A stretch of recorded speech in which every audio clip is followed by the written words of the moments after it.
Hello friends, let's continue our discussion on shear stress and strain. So in the previous session, or rather the first part of this lecture, we introduced what a shear strain is and what a shear stress is. So we saw that the deformation of a material under a shear loading condition was significantly different from that of the one we have seen when the material is exposed to a tensile or a compressive loading. So we were able to graphically show that when you have a material which is rather fixed in the longitudinal dimension or in the longitudinal axis or the direction, when the shear stress is applied, instead of the longitudinal dimension of the material changing or the lateral dimension of the material changing, the shear load causes a unique deformation, which is often we refer to it as a distortion, and this is how the material then changes its form or shape. Now we wanted to quantify the mechanical condition that enables such a change in shape, so we called that as shear stress, and this shear stress we defined it as the ratio of the load that causes the strain with respect to the area. Superficially, one could relate this description to the stress that causes a tensile change or the elongation or the weaken or the tensile stress rather. So one could easily relate such a description for shear stress to the tensile stress, which is of the form that is more or less similar to it.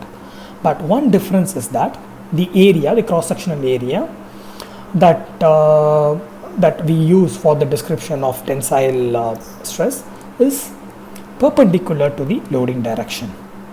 In the sense, when you have a system wherein the tensile load is applied, this area which is included in the formulation of the tensile stress is perpendicular to the loading direction.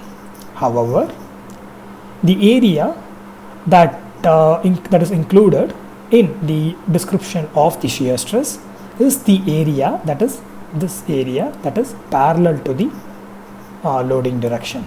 If this is the loading direction and if this is the area, this is the area that we consider for quantifying the shear stress. The reason is because we have defined the stress as the resisting force that a material offers to imposed or a resistance that a material offers to an imposed force or load. Now this shear or this resistance is proportional to a particular area, and in case of tensile loading, this resistance is proportional to the cross-sectional area or the area that is perpendicular to the loading direction, and that's the reason why it takes up a position here in the description of the tensile stress. And in case of shear stress, the area that the area in which or wherein this resistance is offered is the area that is parallel to the loading condition, so it takes up a position in the description of the shear stress. Now this is how even though the shear stress has a definition similar to that of the tensile stress, the area is what is the factor that differentiates the shear and the tensile stress. Now we also in the previous lecture defined or described what a shear strain is. For that, please allow me to draw a rather clearer distortion that is caused in a material because of the shear loading. So we have a material like this which is rather fixed at the longitudinal axis, at one of the longitudinal axis, and the material is allowed to deform in this manner. Now if we consider the dimension of the material in this axis or in this direction as L, and there is a shift in the corner from A to A1, and this shift is quantified as D.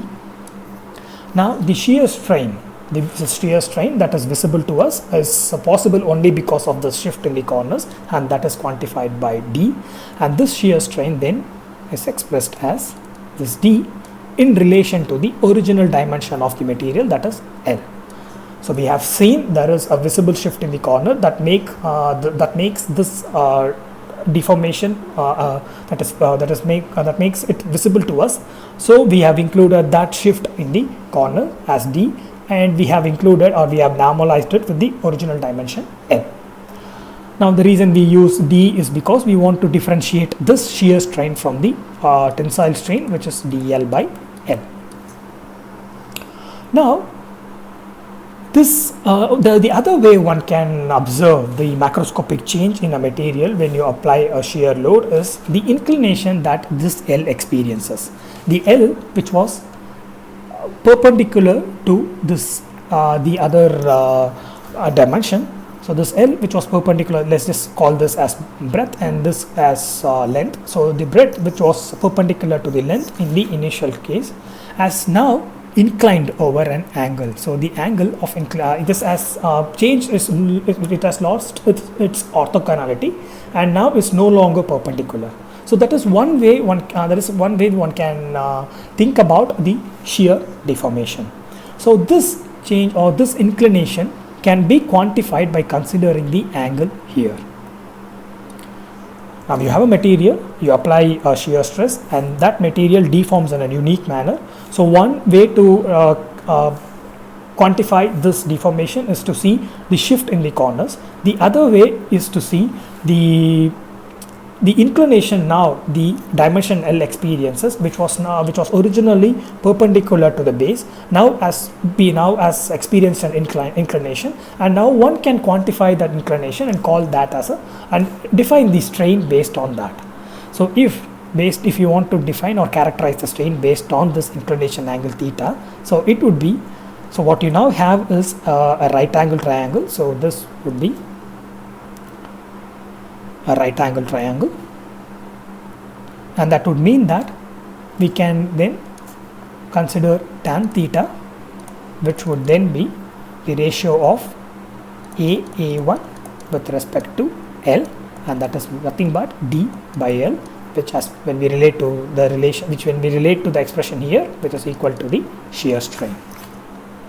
So ultimately the other way of quantifying the shear strain is just by considering the tan theta, where theta is the inclination, the dimension or the length or the breadth experiences when the shear stress is applied to that. The dimension that was originally perpendicular to the base now has experienced an inclination, and that inclination has occurred to a degree of theta, and when you consider the tan theta of it, it gives us or it quantifies for us the shear strain the material has experienced. Now when we consider an elastic regime, then the shear strain, that is this theta, is almost close to 0.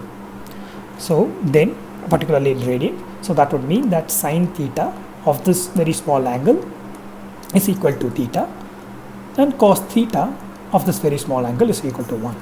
So that means tan theta is equal to theta. So the shear strain delta, the shear strain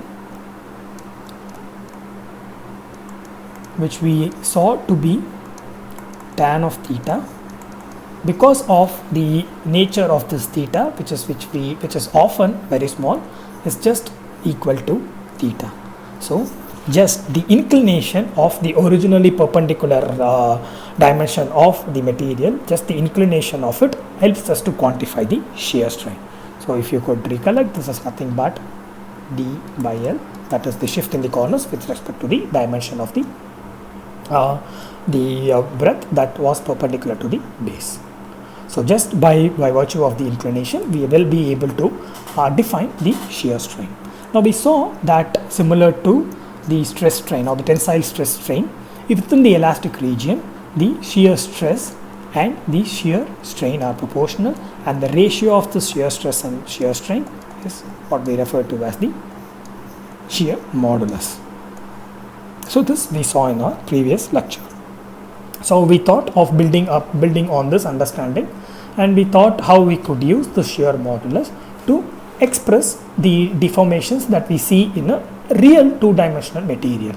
So when we talked about two-dimensional materials, we saw that whatever strains that we considered need to be expanded, and we need to include, when we talked about particularly on tensile and compression loading, we saw when we built our understanding for two-dimensional material, we saw that we have to include the lateral strains as well for the tensile loading case, and Poisson's ratio helped us there. So let us now consider a system, an actual system wherein which experiences a tensile stress.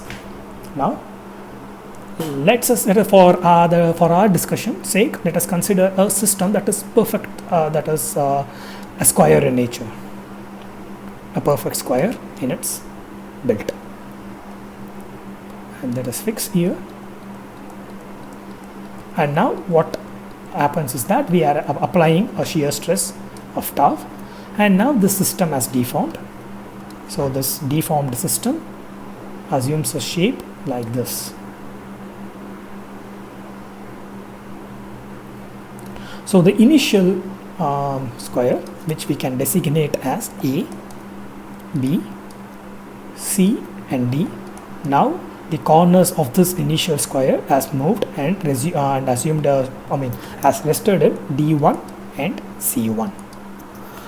So now, according to our description of the shear strain, the shear strain that this material has experienced, that is ABCD square, so C rather D. So the shear strain this ABCD has experienced can be expressed as the ratio of C1 and BC.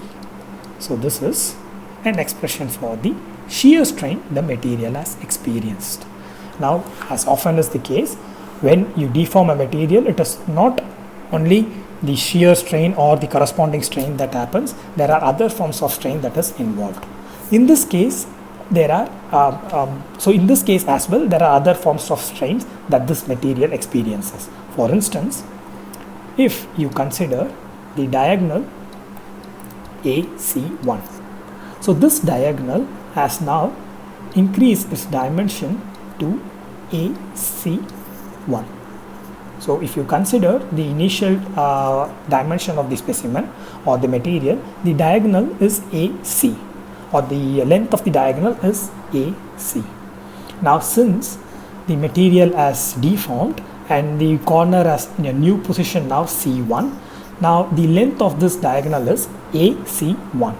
So if you compare AC and AC1, it is evident from this representation that AC1 is greater than that of AC. So we have an initial system, and that initial system has a diagonal AC, and this diagonal now, because of the shear distortion, has increased its length by AC1. Now when an element of the system experiences an increase in length, so that means that it has now experienced a tensile loading. We saw when we characterized what a shear loading is, what a shear stress is, what a shear strain is, we saw that there is not much of a change in the elements of the material. Like when you consider a linear element, there was not much of a change when you consider a shear distortion. But here there is a significant change in the diagonal of the material. The diagonal, which was originally AC, has now assumed a new length of AC1.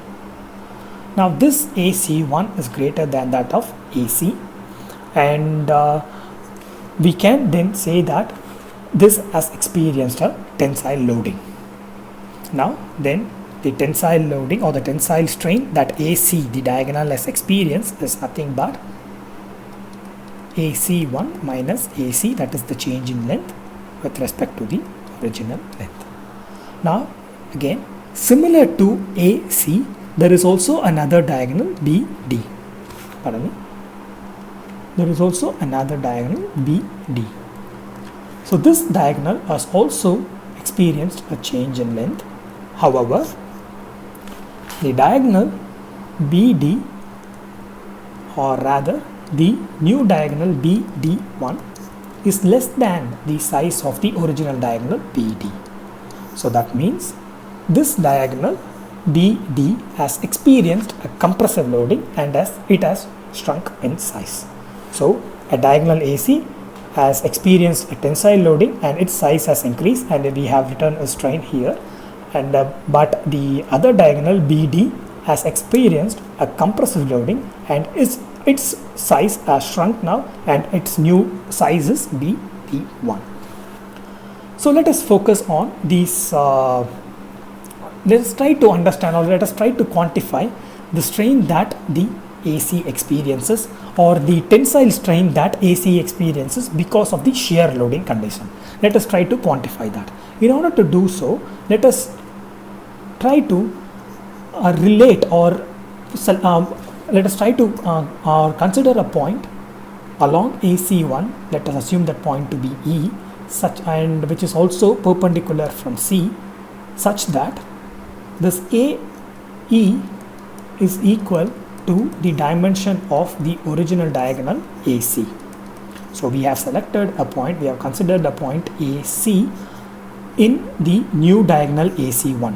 So we have considered a point E in the new diagonal AC1 rather, and the reason for selecting this point E is this section of the new diagonal, the section AE of the new diagonal is equal to the dimension of the original diagonal, that is AE is equal to AC. So now AC1, the new diagonal AC1, the new diagonal AC1, this diagonal can be written as the summation of, so this diagonal AC1, that is this diagonal here, can be written as the summation of AE plus EC1. Now when we substitute this equation 2 and 3 in this equation 1, when we substitute these two equations, what happens is, since AE and AC are equal, so when we do the substitution, what would happen is AE plus EC1 minus AC divided by AC. And since these two are equal because of the equation 2, you could write the strain that is experienced, or the tensile strain that is experienced by the diagonal AC as EC1 by AC.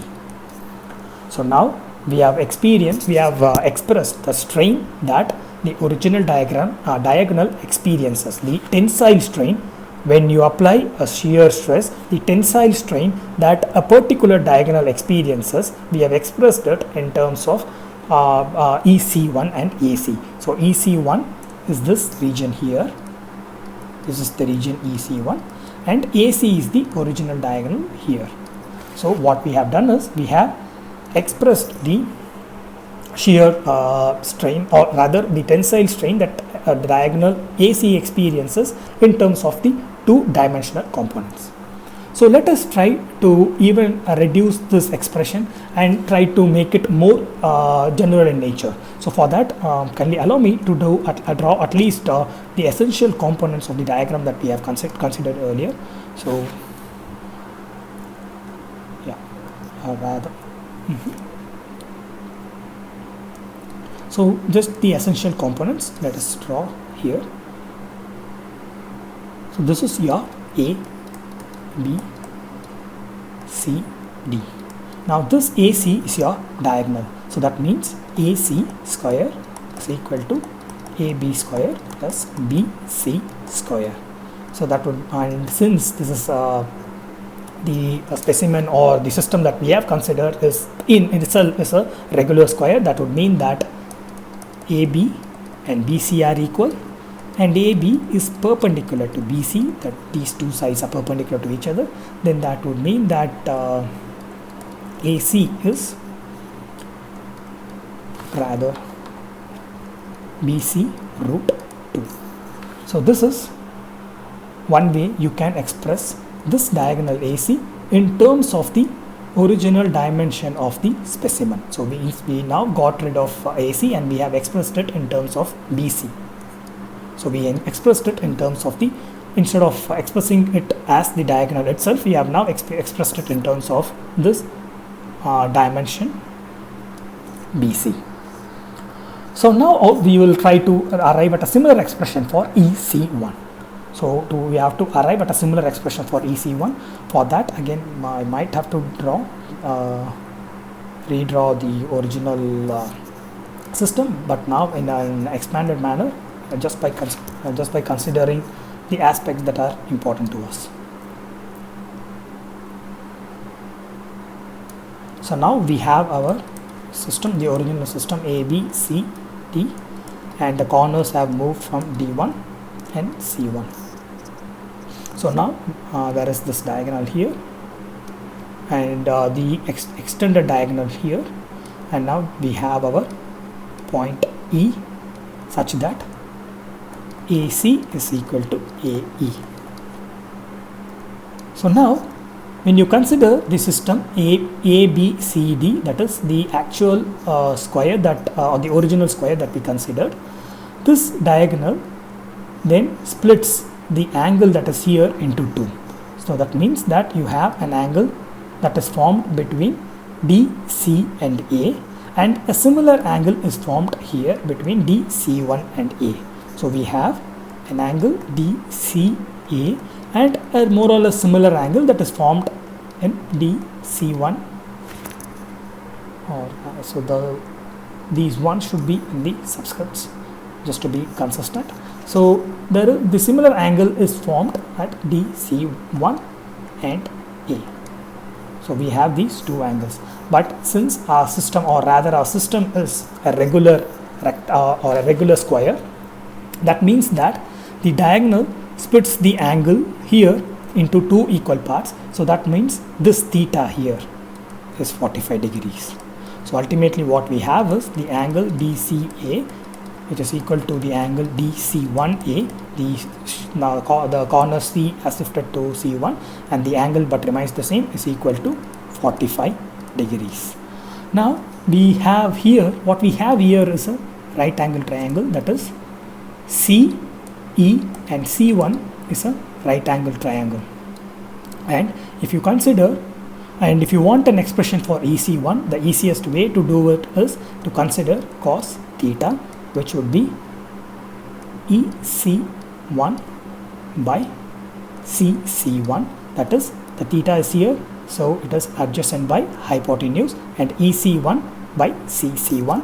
So that means we have a relation for EC1 as CC1 by root 2, since theta is equal to 45 degree and cos theta is 1 by root 2, we have an expression for EC1.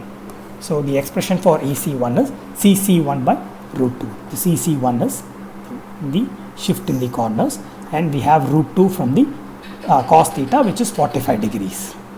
And we also have an expression for AC, which is BC root 2. So earlier we have derived that the shear strain AC, or the tensile strain the AC experiences, is the ratio of EC1 by AC, and we have an expression for AC as BC root 2. So here you will have the AC can be written as BC root 2, and the EC1 is CC1 by root 2. So there is a product of root 2 here, and ultimately the tensile strain AC as experience is 1 by 2 of CC1 by BC. So we have now expressed the tensile strain, the one of the diagonal as experience, in terms of CC1 and BC. Now if you go back to our diagram here, this CC1 is the shift in the corner, and BC is the length here. So the BC is the length here, and the CC1 is the shift in the corner. And now this is nothing but the description of the shear strain. So when this, we replace that by delta, and this is nothing but the CC1 by BC is nothing but the description of the shear strain. So ultimately what we have shown is the tensile strain that is experienced by one of the components that has deformed due to shear stress is nothing but the half of the shear strain the material experiences. The tensile strain, the diagonal as experience, is nothing but half of the shear strain. So this is one of the important relation that comes up from analyzing how a material or how a two-dimensional square deforms when you introduce a shear stress. So we have seen that there is a diagonal, there are two diagonals, one experiences a compressive loading, the other experiences tensile loading, and this diagonal that experiences a tensile loading increases in length, and this increase in length or the strain that the diagonal experiences is nothing but half of the overall shear strain the material is experiencing. So this is what we understand from analyzing how a regular square would deform when you impose a shear stress. So let us try to build on that. Now, since this is also again it is confined to a particular diagonal, so this strain is again confined to a particular diagonal. However, this is now we have generalized it, but this is not generalized. So let us try to build on that and try to generalize this term as well. So now what we have here is a strain that the diagonal is experiencing, and this strain is nothing but it should be the combination of two different strains. Meaning, when we considered a two-dimensional system, we saw whenever there is a shear strain on the longitudinal direction, there is also a strain in the lateral direction.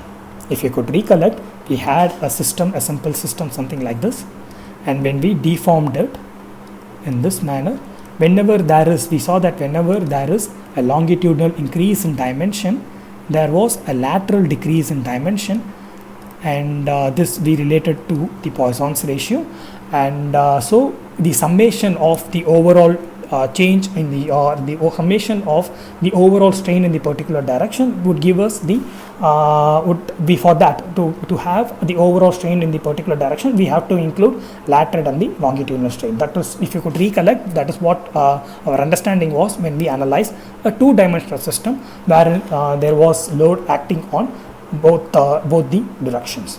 Now, if we take the same understanding, then it would mean that the tensile strain that AC is experiencing is the combination of a longitudinal strain and a lateral strain. Now, the way to express a longitudinal strain along AC is quite straightforward, because this is caused by nothing but the shear stress and the Young's modulus. So, if you could recollect, our description for the Young's modulus is the ratio of stress and strain. Here the only strain that causes this tensile action is the shear stress, and the strain that we have, that the corresponding strain is nothing but this longitudinal strain. And we just, if you just replace the strain with E or just make this shift, you would end up with this expression. So we have rather a straightforward expression for the longitudinal strain along AC. Now we have to arrive at an expression for the lateral strain, or rather the lateral strain along AC. Now, which causes, or if you think about it, the force that causes this, or what force causes the lateral strain, if you think about it, it is the compressive strain that, or the compressive load the other diagonal experienced. Now, if you could recollect, we saw here when there was a tensile loading, AC experienced a tensile loading and extended to AC1, there was a compressive loading that BD experienced and reduced its size to BD1. Let me reiterate. When we thought about the strain experienced by AC, and when we saw that because of this strain because of this tensile load, the AC, or the size of the diagonal AC, increased to AC1. We saw that simultaneously as AC as AC was strained and it was transformed to AC1, BD, the diagonal BD, also experienced compressive loading, and the size of this BD then got reduced to BD1. And this, if you could consider, if you could look closely, you could see that these two are orthogonal stresses, or these two act perpendicularly. So there is a perpendicular relation between these two diagonals, and when you consider the loads that are causing this the loads that caused this change in the dimension, that is BD to BD1 and AC to AC1, the loads that caused these dimensional change are also perpendicular to each other. So we have two diagonals, one experiencing tensile loading, the other experiencing compressive loading. These diagonals are perpendicular to each other, and therefore these loadings are also perpendicular to each other. So that is the point that I want to make from this plot. Now, therefore, when we talk about the lateral strain along AC, that means that we can use Poisson's ratio and then say that this lateral strain or this Poisson's ratio caused by the load along BD, the other diagonal that was perpendicular to AC. So this lateral strain is caused by the load along BD. So that means you have your longitudinal strain along BD and this lateral strain along AC. So we have your load along the line BD, and because of this load there is a lateral change in the AC. So BD and AC are perpendicular to each other. There is a compressive load acting along BD. Because of that compressive load there is a lateral change in the dimension along AC, and that is related by the Poisson's ratio. And as per the description of the Poisson's ratio, there is a negative sign here. Now let us try to express this longitudinal strain along BD. So this longitudinal strain along BD is a compressive strain. So that means it is negative of the shear stress that causes this longitudinal strain with respect to the Young's modulus. So it is similar to something like this.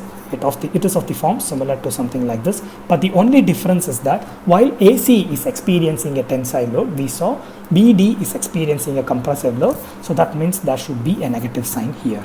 So if you transpose it here, what you ultimately end up with is these negative signs get cancelled. So the Poisson's ratio is something like, you would end up with another AC lateral and your shear stress and your Young's modulus here. So ultimately your strain AC along the lateral direction is equal to the product of shear stress and Poisson's ratio divided by the Young's modulus. So now we have one expression for the longitudinal strain at AC. So let's just assume here for one, that is we have an expression for longitudinal strain along AC, and we have another expression for lateral strain along AC. So we have these two expressions. Now the overall strain then along AC is the summation of this longitudinal strain and the lateral strain along AC. So that would mean that when you sum this two up, you can take this summation of these two would be something like this, and now you can take these two out, the shear stress and the Young's modulus out, it will be 1 plus. So the overall strain along AC is expressed in this manner. So the overall strain along AC is expressed as the ratio of the shear stress and the Young's modulus and the product of 1 plus Poisson's ratio. Now the reason we wanted to calculate this strain along AC is because we have an expression already relating this AC to the shear strain. So we saw this strain along AC, the overall strain along AC is 1 by 2 of the overall shear strain. So now one can replace this with this, replace this with this. So that means you have your shear strain. So you have the ratio of the shear strain and Young's modulus and 1 plus Poisson's ratio and 1 by 2 of your shear strain. So shear stress, Young's modulus, Poisson's ratio and shear strain. Now what we can then do is you can bring, or rather you can just bring this here. So that would mean if you just bring this here, 1 plus, or maybe the easier way to go about that is, we know that the stress and the strain, these two relate to the shear modulus G. So that would mean that the strain here is nothing but this. So is the ratio of this is the shear modulus and this is the shear stress and this is the shear strain, and the shear strain is nothing but the ratio of the shear modulus and the shear, or rather the shear strain is nothing but the ratio of the shear stress and the shear modulus, and one can substitute this expression here in this equation, and then you would end up with an expression that looks like this: plus Poisson's ratio 1/2 shear stress and the shear modulus. So now these two gets cancelled, and what you end up having is an expression for Young's modulus in terms of the shear modulus and Poisson's ratio. So when you consider a two-dimensional system, an actual system, wherein shear stress is acting, you would consider a system where there is also a tensile component involved, and once a tensile component is involved, we are able to introduce the Young's modulus to it, and thereby we are able now to arrive at an expression that relates Young's modulus, shear modulus, and the Poisson's ratio of the material. So in the previous lecture, if you could recollect, we introduced bulk modulus and we related that to shear, or rather we related that to the Young's modulus and the Poisson's ratio. So in this lecture, what we have done is we have introduced or we have considered a two-dimensional system wherein wherein we have imposed a shear stress, and we saw that there is some tensile component involved, and by virtue of the tensile component, we were able to relate the Young's modulus and the shear modulus along with the Poisson's ratio. So even though the tensile stress, it presents itself in a different manner, it gives a deformation that is quite different from the tensile or compressive loading. We have seen that we will be able to relate the different modulus that we have seen. So we were able to relate the Young's modulus to the shear modulus, and in the previous lecture we were able to relate Young's modulus to the bulk modulus. So all these modulus are dependent on each other, and these are all related to, or one way or the other, we need to use the Poisson's ratio to relate these different modulus. So I hope this derivation is clear for you. So what we did was we defined what a shear strain and a shear stress is, and based on the shear strain or shear stress, we constructed, or we thought of a system that is rather a perfect square, and we thought of how the deformation is. We saw that the diagonal experiences, not in addition to the shear stress that is experienced by the whole of the material, the diagonal experience some sort of a tensile and the compressive loading, and based on that we were able to introduce the shear modulus into the or rather the Young's modulus into the formulation or into the consideration. And once we are able to introduce the Young's modulus into the consideration, then we were able to relate this Young's modulus to the shear modulus. So I hope this derivation was understandable to you. So please look into it at your own pace and let me know if you have any questions related to this derivation. And it is the reason why one needs to think about it is, even though these are different material parameters, these expressions shows that these material parameters are dependent on one another, and one can derive or one can calculate or estimate one of these material parameters from the other material parameters. So thanks for your attention, and please let me know if you have any questions. So take care.